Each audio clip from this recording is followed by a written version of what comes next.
What is going on, guys? XHOUNDISHx here, and welcome back to another Destiny video. And today I wanted to talk about some of the weapon changes coming inside of the April update and kind of talk a little bit of speculation about what some of the good or best weapons might be inside the update, as well as, generally some promising weapons and some stuff that I'm certainly looking forward to using again in PvP. And hopefully the Crucible would be, generally more varied in terms of primary weapons, because it has gotten a little bit stale recently. So it's nice that we'll have a little bit more balancing going on right here, because I think the Crucible is definitely in one of the better kind of places that it's been since the release of the game, and hopefully these changes will just kind of make everything better again. So firstly, I wanted to talk about the low rate of fire auto rifles, which are getting a buff, a base damage increase of 2.3%, which doesn't necessarily sound like a lot, but with some of the other changes happening to other auto rifle archetypes, and then things like the MIDA Multi-Tool and things like that, it could collectively make lower rate of fire auto rifles a lot more legitimate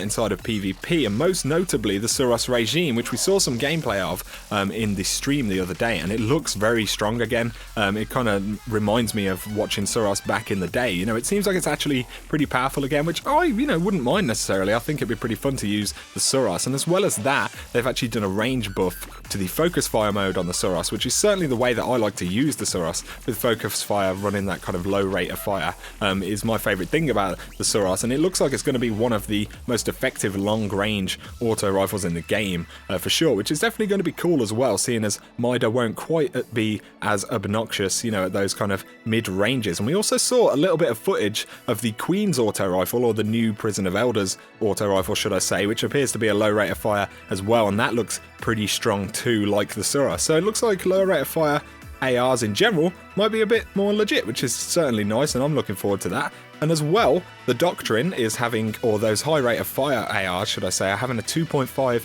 damage reduction, 2.5%, sorry, which I think they'll still be top tier, they'll still certainly be competitive, but it just brings them back in line. They're just a little bit less fierce, and it also makes some of the other changes kind of work pretty well as well. So overall, that seems like a pretty good balance for ARs. But moving on, the MIDA Multi-Tool changes that we heard about are pretty interesting. I personally think MIDA Multi-Tool is still going to be very popular in PvP, but the changes more than anything are to kind of help enable the use of other weapons inside of PvP. So MIDA Multi-Tool basically had a hidden perk of high caliber rounds, which was pretty obvious from the start, to be honest, because obviously when you get hit by it, the flinch is just really high, obviously making it very difficult to gunfight. And that's kind of the thing that makes MIDA very obnoxious. It's not necessarily the time to kill or the damage you get, it's more the fact that responding to someone who's shooting you, it more or less forces you out of gunfights. If you don't get damage in there early on the target, you're going to lose out a lot of times. So I think the change in general is pretty good,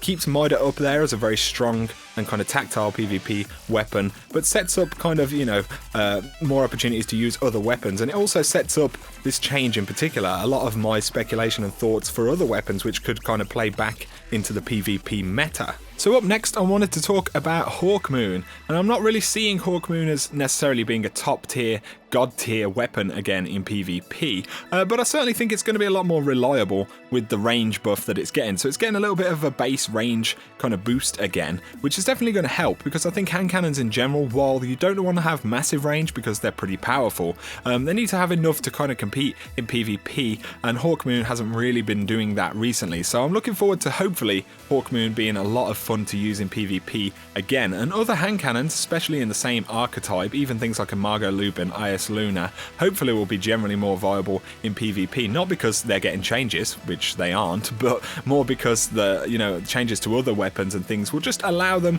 hopefully to creep back in there a little bit and be generally more reliable. I still think that we're going to see the use of weapons like the Last Word, even though there are a few changes to that. I don't think they're massively drastic, and I think for what the Last Word is supposed to do, its intended role, I think it'll still be fairly decent, so we'll see that in PvP as always. But like I said, it's just kind of there being a few more viable decisions you can make in the hand cannon department.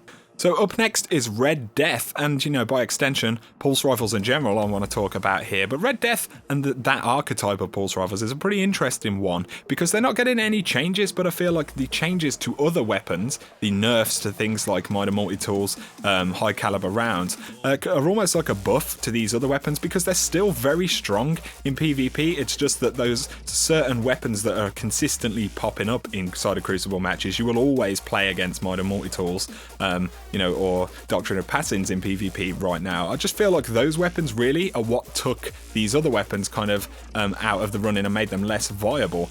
Because especially with things like Red Death, it takes a lot of precision to use effectively. If you land all crits, you'll do a lot of damage. And then obviously you've got the god tier bonuses that Red Death has, the health regen, the quick reloads. It just keeps you in fights, essentially. You can get a kill, you can move on to the next target. It's a fantastic weapon. So I'm really looking forward to hopefully these being a little bit more effective because of the changes primarily to other weapons. But then of course there is the change to the low rate of fire, the lowest rate of fire pulse rifles, so things like Spare Change and the Messenger, and they're getting a little bit of a damage buff. But this is a problematic archetype of pulse rifle for me, because if they can 2-burst kill, they're pretty OP, especially if they've got enough stability to be effective in close ranges as well. It makes them generally very, very lethal, and have, if you get that first burst and you kind of have a line of sight to get the second burst, you basically are guaranteed a kill. And that is, that's very, very strong, and I think a little bit problematic. But on the flip side, if they don't 2-burst kill, they're effectively useless in my opinion in most situations, because a lot of the times when you're going to land that third burst and get a kill, you're going to be kind of outgunned by that point, especially if you don't do damage first, which is kind of one of the setbacks to this archetype. Even when it was strong, you had to make sure that you were kind of landing your crits and landing them very precisely, and preferably before you could take any other damage. So either way, it's going to be very interesting. It makes it difficult to speculate how good these things could actually be, or how bad they'll be. We'll just have to play and wait and see. And while we're on the subject of pulse rifles, hopefully those higher rate of fire, things like the PDX and the Grasp of Malak, will also be broadly more viable in PvP as well. Not because of changes to those weapons themselves, but again, the changes to other stuff in the broad kind of Crucible meta hopefully will bring everything into line a little bit. And finally, I wanted to talk a little bit about fusion rifles. So with the changes to stability that fusions are getting, effectively the grouping of projectiles looks like it's a lot tighter on fusion rifles now. So as we can see in the gameplay, they seem to be kind of more consistent in general for PvP, and I'm not really sure whether their usage is more of a just kind of a playstyle thing in PvP, or whether it's more that people don't find them to be strong enough. But it'll be interesting to see if they do make their way back into PvP, because we've got some pretty strong fusion rifles in the game right now. Things like Ash Raven's Flight from the Iron Banner and even Darkblade's Spite are very, very solid, strong fusion rifles, and with enough stability and that kind of projectile grouping, it'll be really interesting to see, whether people start using them, because they certainly look like they're going to be very powerful. And then not to mention, Telesto's projectiles have been fixed and can now stick to kind of friendly targets or objects in PvP, so I kind of anticipate there's going to be a lot of potential for some pretty dastardly tricks with that thing. So there you go, guys. There's just a few thoughts from me about potential kind of weapon usage, things that might feel kind of strong again or be kind of more viable in PvP overall. And obviously it is speculative, but I think that we could see a lot more variety in the Crucible, which is going to be pretty nice. And we'll also have a bunch of new weapons from Prison of Elders, which certainly look like they could be pretty good for PvP. I'm sure we'll be grinding hard for some pretty awesome rolls of those and kind of finding the hidden gems in the update. Of course, I'll have all of the new stuff covered on the channel, so if you are new and you want to see a lot more Destiny content, feel free to hit that subscribe button. And if you enjoyed the video, please drop me a like, it helps out a lot, and a comment down below. Let me know any weapons you're looking forward to using in the April update. But as always, thanks a lot for watching, guys, and I'll catch you very soon.